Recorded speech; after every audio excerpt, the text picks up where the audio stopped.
Hi, my name is Will Nunziata, New York City-based director and creator of theater, television, and film, and also a proud FENIX Global Artist Ambassador. Today, I am thrilled to be speaking with the award-winning singer-songwriter, CLE'PH. Although in our interview, there was some connection issue, but you know what? CLE'PH came out loud and clear. For more on CLE'PH, you can read more about him again right below this video, but in the meantime, here is just a sneak peek at the incredible talent of the award-winning CLE'PH.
Candles and some messed up sheets, reminiscent of a late night creep. I mean that sex was deep, but she's not even here. She fled the exit before I did. She flipped the whole script right on me. I think I should report her to the proper authorities. Someone call 911.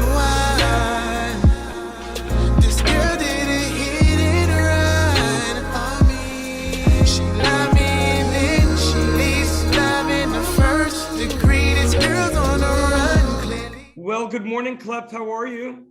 I'm good. How are you? I'm doing great, based in Brooklyn, but now you're in Atlanta, working on some top secret project. And yes, I am so excited to be speaking with you, award-winning singer-songwriter. CLE'PH, I want to know first and foremost, where were you born and when did you realize that you loved and were really good at music? Well, I was born in Queens, New York, LaGuardia Hospital. I was raised in Fort Greene, Brooklyn. At the age, I would say, it was hard for me to, it's hard to really say to pinpoint it because I always loved music. And what it was is like when I was younger, I actually had a desire to actually be an actor, actually. I actually wanted to act. I didn't want to do music, but I always kept that in the back of my head because I was always a fan of listening to the radio. So, you know, I grew up, I'm gonna put my age out there kind of. I grew up in the 90s. So the 90s had a lot of those, you know, love songs and this and that. So I would hear these songs and I would kind of mimic what I was hearing on the radio to kind of sound like the artist, not knowing that I was really like singing, but I would never tell nobody. You were manifesting, my friend. That's probably what it was. I never told nobody I could sing though. I always kept it quiet. I was just like, I always never said I could sing, but I knew how to write like short stories, but not knowing that those short stories will eventually turn into morphing into actually be able to write a song. So listen, I wrote my first. Yeah, go ahead. I was going to ask you literally, when did you write your first song? You took it right out of my mouth. Oh, the first song I wrote it when I was in high school. That was the first time I ever wrote a song. Really? What was it called? It was called Take It Slow. God bless. I wish when I was young, I would take it. I was always moving. I wish I took your advice. Where were you when I needed you, CLE'PH? I was kind of testing the water because at the time I had just formed like my own R&B group because Drew Hill was like my inspirational Oh, group right wow. there. So I wanted to kind of make a group that kind of, that capitalized on the whole R&B music group. And since Drew Hill was my favorite, I wrote a song to kind of capture all the members in the group. And I ended up writing the whole song. It took me like 3 class periods, but I finally did it. 3 And then class from there on, I periods. just I love kept that. writing. I love that. So, It well, did. CLE'PH, this is what I love about you, my friend. You're a perfect example of an artist that just dreamed. And while he was dreaming and writing and doing, you had no idea of perhaps the destination, but you knew you had to get it out. And in Yeah, I speaking of did. getting it out, this song that the audience just got a little sneak peek of, Hit and Run, I'm curious, Yeah. what's the impetus? What was the impetus for that song? And also the music video, which I love. Thank you. To be honest with you, when I heard the beat, because for me, how basically how I write is when I always feel like every beat that you hear to me tells a concept of a story.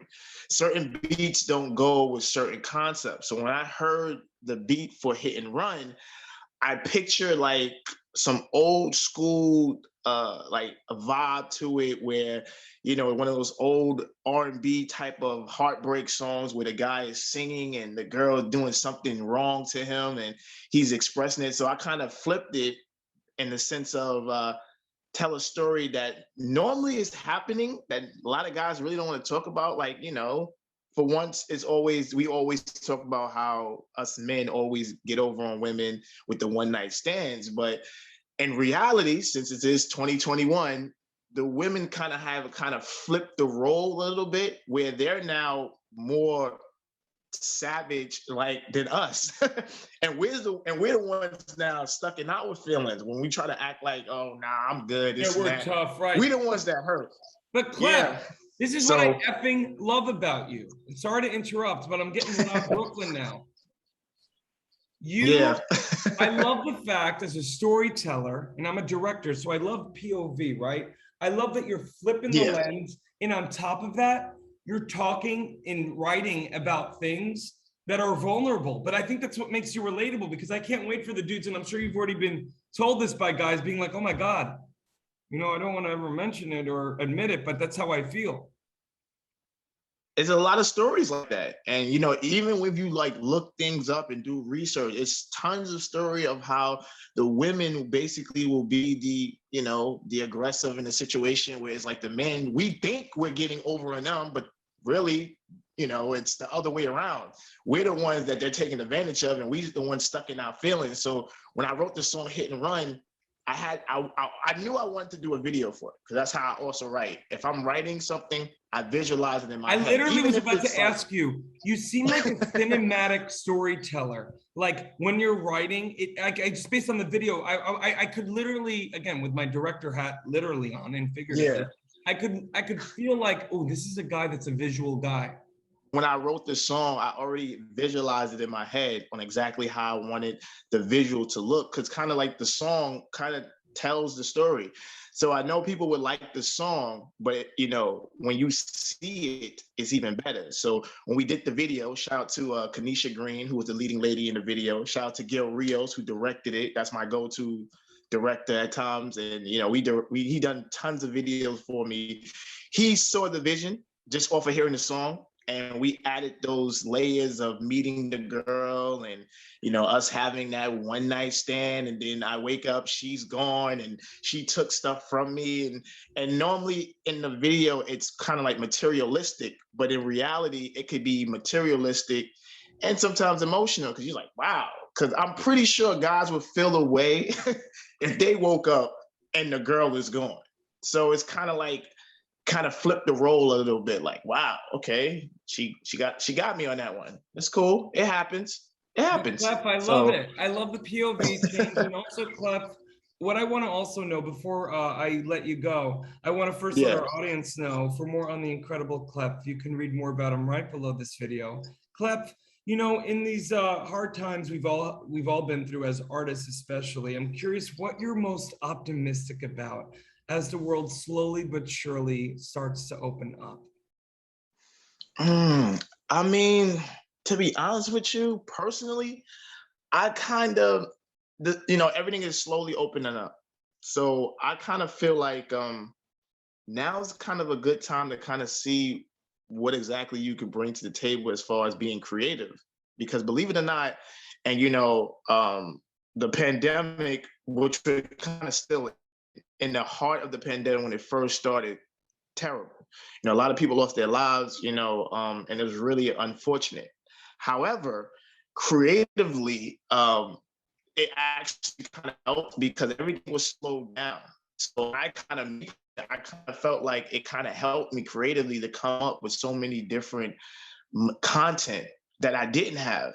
And it kind of felt like, okay, it's like it felt like the world stopped and I was able to finally catch up to everything. So now I got a whole bunch of content that I'm just waiting to put out at the right time. So when things are slowly open, I'm like, hey, I worked on this a year ago, which we was all in quarantine. So creatively, I would say it would have been a good time to take advantage of the fact that everything was closed down and nobody was out, to really reflect on, okay, maybe some people discovered they had a hidden talent during quarantine, or how many stories we hear about people open businesses never had done that if we didn't have quarantine. So, in a way, it was kind of like the pandemic was a negative, but then a positive at the same time, depending on how you spin it. But, Mhm. I'm happy we're slowly coming back, gradually things, live shows. I mean, we never seen nothing like that before. It was serious when live shows couldn't happen. That was devastating. I know. But Well, listen, CLE'PH, I yeah, think if there's anything we're all gunning for now more than ever is that sense of connection. And I'm so yes. grateful that we're now connected in that your music is still getting out there and you are absolutely incredible. And I'm Thank you. I appreciate that. so grateful for your time today. Truly. Thank you. Oh, let me say one more thing before I go. Oh, CLE'PH, Just you want people to do whatever you want. Go. Yeah, I just want people to check me out. Go to clephmusic.com. Also, I'm selling merch for the first time on my page. So if you go on my page, you can actually click on shop. I got like hoodies, shirts. I'm working on soon some socks, some more apparel. It's the Lyric Raquel apparel. I named it after my two daughters. So, if Aw. you could, yeah, if you could go down there, support that would be great. I'm gonna add more stuff to it, probably even some items for Christmas or whatever the holiday season come up. So, it's Lyric Raquel apparel, clephmusic.com. Yeah, that's basically about it. You're a So mogul, my friend, and I will I have. try. No, you don't need to try. You are doing the thing, CLE'PH, and I am sure you are making your kids proud. And Hope so. you're an incredible light. A lot of people in Thank this you. world choose the darkness, but you wake up every day, and I can tell you choose light. And great example to your kids and to the kids of the world. Thank you. I appreciate that. Thank you very much. Well, I I'm try. from Brooklyn. I speak the truth, like you. Yeah, definitely from Brooklyn. Yeah, BK all day. So, Be well, CLE'PH. all right. Thank you and take care.